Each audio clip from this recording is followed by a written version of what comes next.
La présidente de la Fédération des promoteurs immobiliers vient de publier un ouvrage.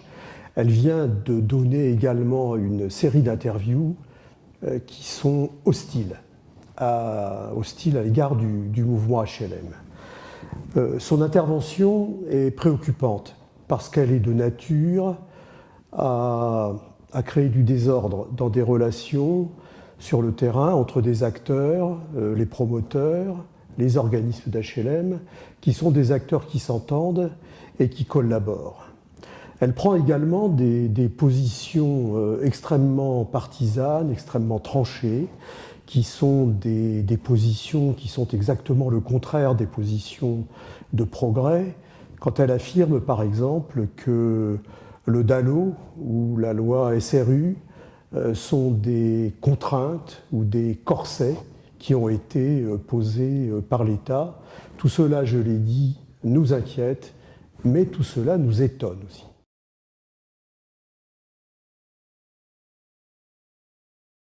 La présidente de la Fédération des promoteurs immobiliers se place d'abord sur un premier plan, et je vais la lire parce que les choses sont importantes. C'est le texte même d'une interview qu'elle a donnée.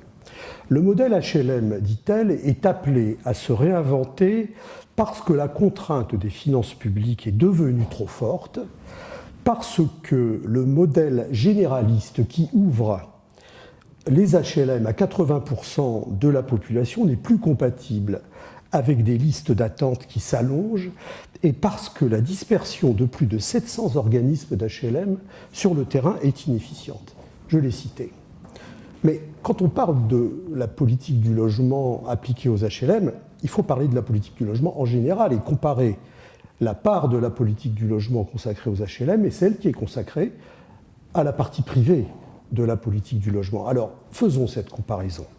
D'un côté, le monde HLM, effectivement, des loyers contrôlés, des aides à la personne qui ne sont pas captées par le propriétaire pour la fixation du niveau du loyer, 4,5 millions de logements qui sont la propriété de la nation, parce que ces 4,5 millions de logements sont un bien commun qui appartient au pays, et puis des attributions, 450 000 attributions par an, dont la moitié se fait aujourd'hui à des familles dont les ressources sont inférieures ou égales au seuil de pauvreté. Et puis de l'autre côté, le secteur de la promotion immobilière. Ce secteur bénéficie d'aides publiques qui sont au moins égales à celles dont bénéficie le logement social. Et ce qu'il faut noter tout d'abord, c'est que ces aides publiques devraient être destinées à permettre au secteur privé d'assurer la continuité de l'offre à la suite du logement social. En réalité, il n'en est rien. Le secteur privé bénéficie d'aides publiques sans aucune contrepartie sociale. La plupart du temps, aux investisseurs privés, il ne vend pas des logements, il vend un dispositif de défiscalisation. Alors, on connaît bien les drames humains que tout ceci a donné. On se souvient par exemple de ceux qui ont commencé avec le cellier. Ces dispositifs fonctionnent quasiment à guichet ouvert et il n'y a pas de règles du jeu en matière de programmation, comme c'est le cas pour le logement social. Alors venons-en maintenant aux opérateurs. 700 organismes, mais également 1000 promoteurs. Alors, faut-il opposer les uns aux autres?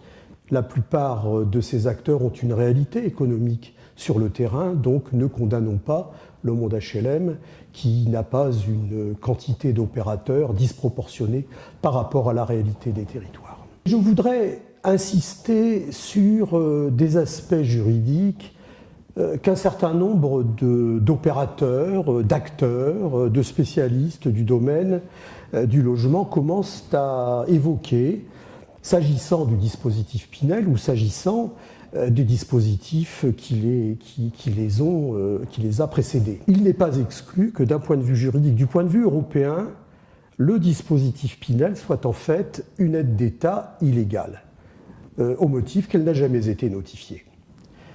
Il n'est pas exclu également que ce soit les promoteurs qui soient les bénéficiaires indirects de ces aides illégales. Et ça, c'est un vrai dossier, c'est un vrai sujet sur lequel nous allons approfondir cette question.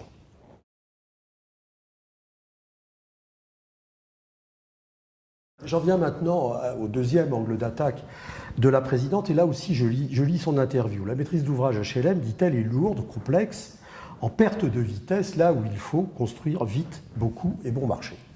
Alors entendons-nous bien, notre raisonnement, à nous, organismes d'HLM, c'est celui de la maîtrise d'ouvrage sociale. Nous construisons des logements avec le souci de les gérer. C'est donc un raisonnement en coût global. Il ne s'agit pas de construire, de s'intéresser au prix de revient, de livrer et de partir, comme le font les promoteurs.